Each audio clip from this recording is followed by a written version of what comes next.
Olá, boa noite. Seja muito bem-vindo, seja muito bem-vinda ao Centro Espírita Morada Cristã. É uma alegria imensa ter você conosco para mais este instante de recolhimento e preparo para o atendimento espiritual, por meio das preces intercessoras. Que este momento de luz toque o seu coração e envolva seu lar em paz e serenidade.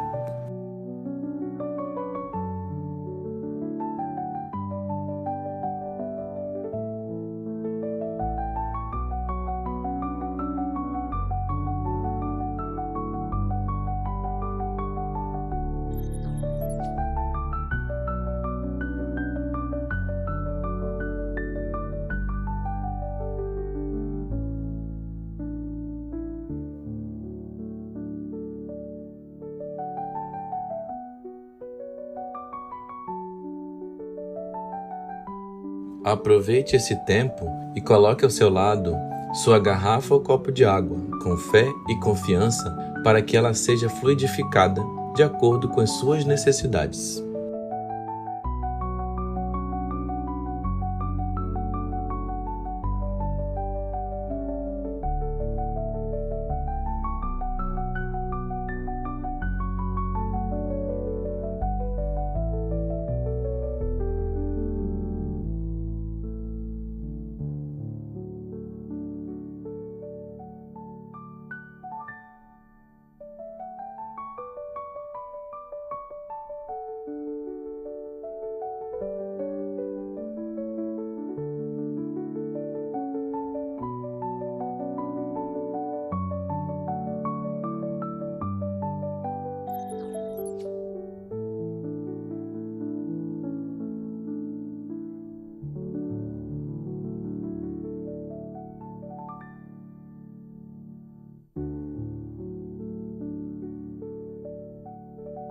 Hoje daremos início ao nosso preparo com a leitura do capítulo 10 do livro Boa Nova, psicografado por Chico Xavier, pelo espírito Humberto de Campos, editora FEB, cujo título é O Perdão.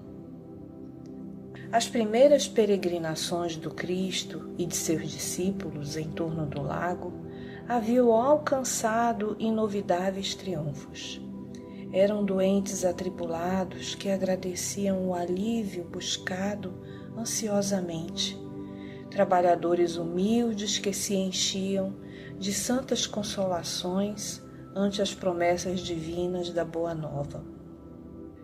Aquelas atividades, entretanto, começaram a despertar a reação dos judeus rigoristas, que viam em Jesus um perigoso revolucionário. O amor que o profeta Nazareno pregava vinha quebrar antigos princípios da lei judaica.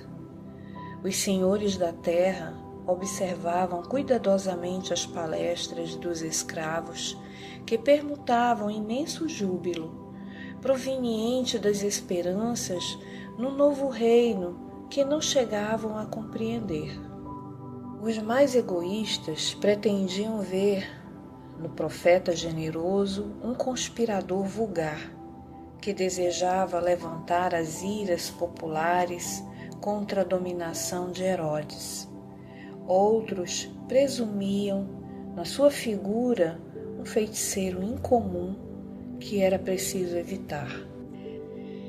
Foi assim que a viagem do mestre a Nazaré redundou numa excursão de grandes dificuldades, provocando de sua parte as observações quase amargas que se encontram no Evangelho com respeito ao berço daqueles que o deveriam guardar no santuário do coração.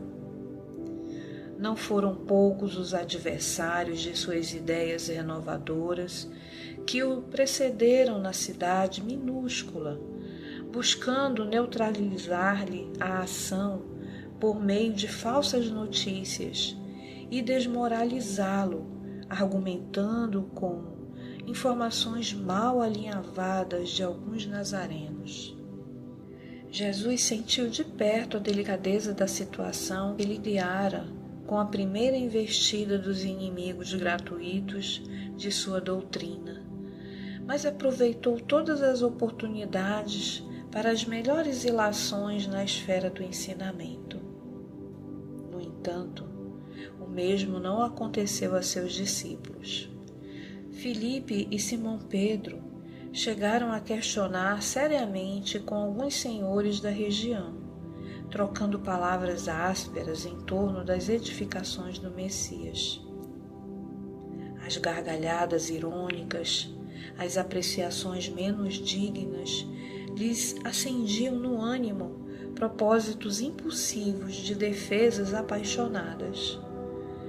Não faltavam os que viam no Senhor um servo ativo do espírito do mal, um inimigo de Moisés, um asceta de príncipes desconhecidos ou de traidores ao poder político de Antipas. Tamanhas as discussões em Nazaré que os seus reflexos nocivos se faziam sentir fortemente sobre a comunidade dos discípulos. Pedro e André advogavam a causa do Mestre com expressões incisivas e sinceras. Tiago aborrecia-se com as análises dos companheiros. Levi protestava, expressando o desejo de instituir debates públicos de maneira a evidenciar-se a superioridade dos ensinos do Messias em confronto com os velhos textos. Jesus compreendeu os acontecimentos e calmamente ordenou a retirada, afastando-se da cidade com tranquilo sorriso. Não obstante a determinação, e apesar do regresso a Cafarnaum, a maioria dos apóstolos prosseguiu em discussão, estranhando que o Mestre nada fizesse, reagindo contra as envenenadas insinuações a seu respeito. Daí a alguns dias, obedecendo às circunstâncias ocorrentes naquela ocasião, Pedro e Filipe procuraram avistar-se com o Senhor, ansiosos pela claridade dos seus ensinos. Mestre, chamaram-vos, servo de Satanás, e reagimos prontamente, dizia Pedro, com sinceridade ingênua. Observávamos que por vós mesmo nunca o porieis a contradita, ajuntava Filipe, convicto de haver prestado excelente serviço ao Mestre bem-amado, e por isso revidamos aos ataques com a maior força de nossas expressões. Não obstante o calor daquelas afirmativas, Jesus meditava com uma doce placidez no olhar profundo, enquanto os interlocutores o contemplavam, ansiando pela sua palavra de franqueza e de amor. Afinal, saindo de suas reflexões silenciosas, o Mestre interrogou: acaso poderemos colher uvas nos espinheiros? De modo algum me empenharia em Nazaré numa contradita estéril aos meus opositores. Contudo, procurei ensinar que a melhor réplica é sempre a do nosso próprio trabalho, do esforço útil que nos seja possível. Nesse particular, não deixei de operar na minha esfera de ação, de modo a produzir resultados à nossa excursão à cidade vizinha, tornando-a proveitosa sem desdenhar as palavras construtivas no instante oportuno. De que serviriam as longas discussões públicas inçadas de duestos e zombarias? Ao termo de todas elas, teríamos apenas menores probabilidades para o triunfo glorioso do amor e maiores motivos para a separatividade e odiosas dissessões. Só devemos dizer aquilo que o coração pode testificar mediante atos sinceros. porque de outra forma as afirmações são simples ruído sonoro de uma caixa vazia. Mestre, atalhou Filipe quase com mágoa, a verdade é que a maioria de quantos compareceram às pregações de Nazaré falava mal de vós. Não será vaidade, porém, exigirmos que toda a gente faça de nossa personalidade elevado conceito? Interrogou Jesus com energia e serenidade.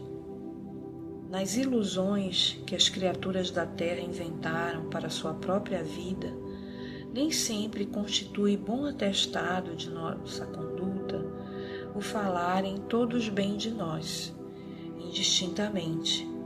Agradar a todos é marchar pelo caminho largo, onde estão as mentiras da convenção.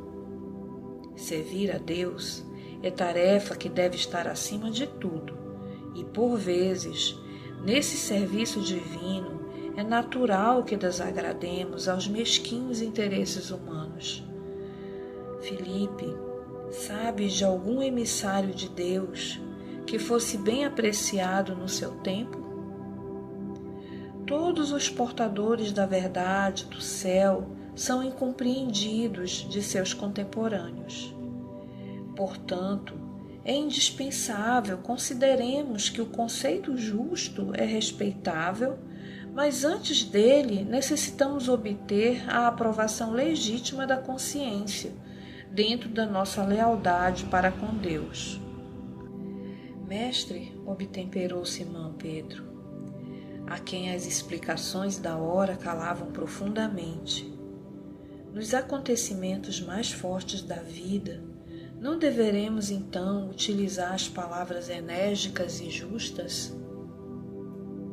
Em toda circunstância, convém naturalmente que se diga o necessário, porém, é também imprescindível que não se perca tempo. Deixando transparecer que as elucidações não lhe satisfaziam plenamente, perguntou Filipe: Senhor, vossos esclarecimentos são indiscutíveis. Entretanto, preciso acrescentar que alguns dos companheiros se revelaram insuportáveis nessa viagem a Nazaré. Uns me acusaram de brigão e desordeiro, outros de mal entendedor de vossos ensinamentos. Se os próprios irmãos da comunidade apresentam essas falhas, como há de ser o futuro do Evangelho? O mestre refletiu um momento e retrucou: Estas são perguntas que cada discípulo deve fazer a si mesmo. Todavia, com respeito à comunidade, Filipe, pelo que me compete esclarecer, cumpre-me perguntar-te se já edificaste o reino de Deus no íntimo do teu espírito. É verdade que ainda não, respondeu hesitante o apóstolo. De dentro dessa realidade, podes observar que, se o nosso colégio fosse constituído de irmãos perfeitos, teria deixado de ser irrepreensível pela adesão de um amigo que ainda não houvesse conquistado a divina edificação. Ambos os discípulos compreendiam e se punham a meditar, enquanto Cristo continuava. O que é indispensável é nunca perdermos de vista o nosso próprio trabalho, sabendo perdoar com verdadeira espontaneidade de coração. Se nos labores da vida um companheiro nos parece insuportável, é possível que também, algumas vezes, sejamos considerados assim. Temos que perdoar aos adversários, trabalhar pelo bem dos nossos inimigos, auxiliar os que zombam da nossa fé. Nesse ponto de suas afirmativas, Pedro atalhou, dizendo: Entretanto, para perdoar, não deveremos aguardar que o inimigo se arrependa? E que fazer na hipótese de um malfeitor assumir a atitude de lobos sob a pele da ovelha? Pedro, O perdão não exclui a necessidade da vigilância, como o amor não prescinde da verdade. A paz é um patrimônio que cada coração está obrigado a defender, para bem trabalhar no serviço divino que lhe foi confiado. Se o nosso coração se arrepende e procura o nosso auxílio fraterno, amparemo-lo com as energias que possamos dispensar. Mas em nenhuma circunstância cogite-se de saber se o teu irmão está arrependido. Esquece o mal e trabalha pelo bem. Quando ensinei que cada homem deve conciliar-se depressa com o adversário, busquei salientar que ninguém pode ir a Deus com um sentimento de odiosidade no coração. Não poderemos saber se o nosso adversário está disposto à conciliação. Todavia, podemos garantir que nada se fará sem a nossa boa vontade e pleno esquecimento dos males recebidos.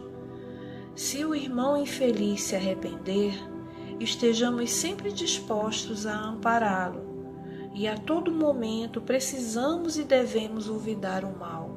Foi quando, então, fez Simão Pedro a sua célebre pergunta: Senhor, quantas vezes pecará meu irmão contra mim, que lhe hei de perdoar? Será até 7 vezes? Jesus respondeu-lhe calmamente: Não te digo até 7 vezes, mas até 70 vezes 7. Daí por diante, o mestre sempre aproveitou as menores oportunidades para ensinar a necessidade do perdão recíproco entre os homens na obra sublime da redenção. Acusado de feiticeiro, de servo de Satanás, de conspirador, Jesus demonstrou em todas as ocasiões o máximo de boa vontade para com os espíritos mais rasteiros de seu tempo. Sem desprezar a boa palavra, no instante oportuno, trabalhou a todas as horas pela vitória do amor, com o mais alto idealismo construtivo. E, no dia inesquecível do Calvário, em frente dos seus perseguidores e verdugos, revelando aos homens ser indispensável a imediata conciliação entre o espírito e a harmonia da vida. Foram estas as suas últimas palavras: Pai, perdoa-lhes, porque não sabem o que fazem. Que assim seja.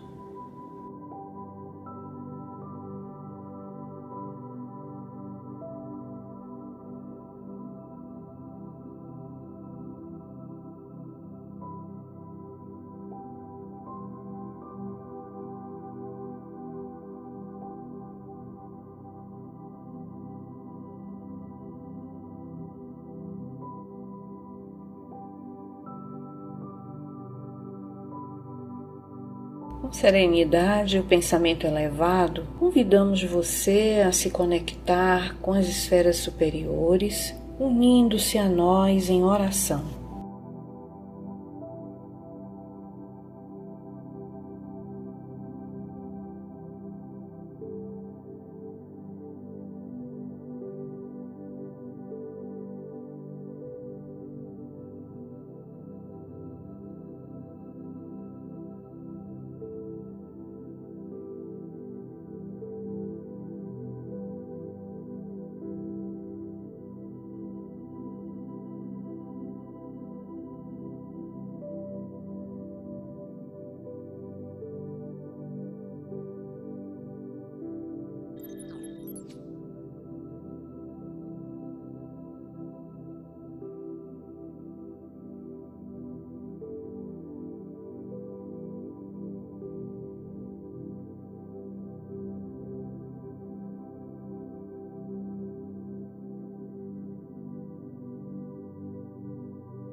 Fazendo a prece intitulada Divino Amigo, Vem, contida no livro A Luz da Oração, psicografia de Chico Xavier, editada pelo Espírito Emmanuel, publicado pela editora O Clarim.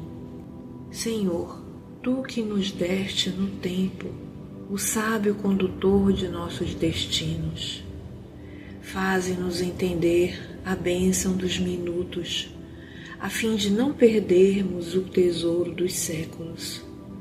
Porque o tempo, Senhor, guarda-nos a alma nos braços das horas incessantes. Embora nos amadureça o entendimento, não nos ergue da terra ao encontro de Ti. Por ele temos a hora do berço e a hora do túmulo, a hora de semear e a hora de colher, a hora de rir e a hora de chorar.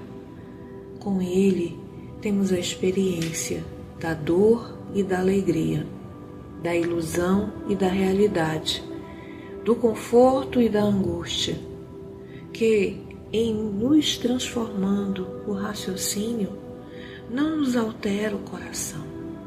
É por isso, Senhor, que te rogamos assistência e socorro. Ajuda-nos a cooperar com os dias, para que os dias colaborem conosco. Ensina-nos a buscar a hora de buscar-te, no respeito aos teus desígnios, no trabalho bem vivido, no estudo de tuas leis, nos serviços aos semelhantes, na contemplação de tua grandeza e na ação constante do bem. Livra-nos da inércia, porque sem tua bênção, a ronda dos milênios é só repetição, prova e monotonia. Divino amigo, vem e ampara-nos a senda, porque sem ti o tempo, embora sendo luz e embora sendo vida, sem que te procuremos, deixar-nos-á clamando nos abismos da sombra, da aflição e da morte. Assim seja.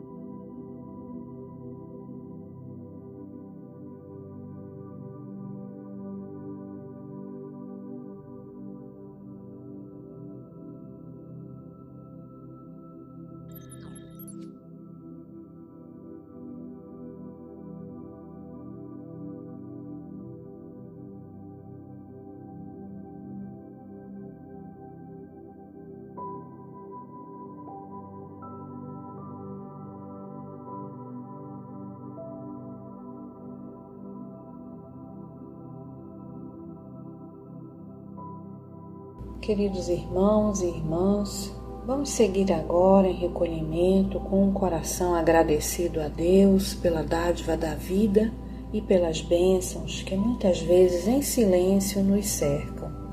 Este é um momento de oração e profunda reflexão à luz da mensagem que recebemos. Pense, que transformações podemos fazer para nos aproximarmos dos ensinamentos do Cristo? Agora, você está convidado a fazer uma prece por você, seus entes queridos e por aqueles que precisam de auxílio. Aproveite este instante para harmonizar-se. Entregue-se com confiança à oração sincera, à escuta interior e à luz divina que o envolve neste momento. Se terminar sua prece antes do encerramento desta harmonização, permaneça relaxado, permitindo que essa melodia suave envolva você nos melhores sentimentos.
Queridos amigos e amigas, encerramos mais um momento de preparo por meio das preces intercessoras para o seu atendimento espiritual, cultivando gratidão no coração.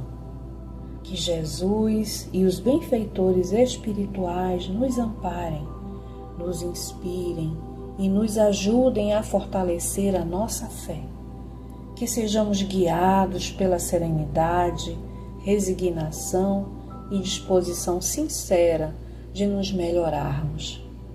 Que tenhamos coragem para mudar e sabedoria para reconhecer o que deve ser mudado. Se Deus assim permitir, nos encontraremos novamente na próxima segunda-feira. Que a sua semana seja iluminada por pensamentos elevados, sentimentos de amor e fraternidade.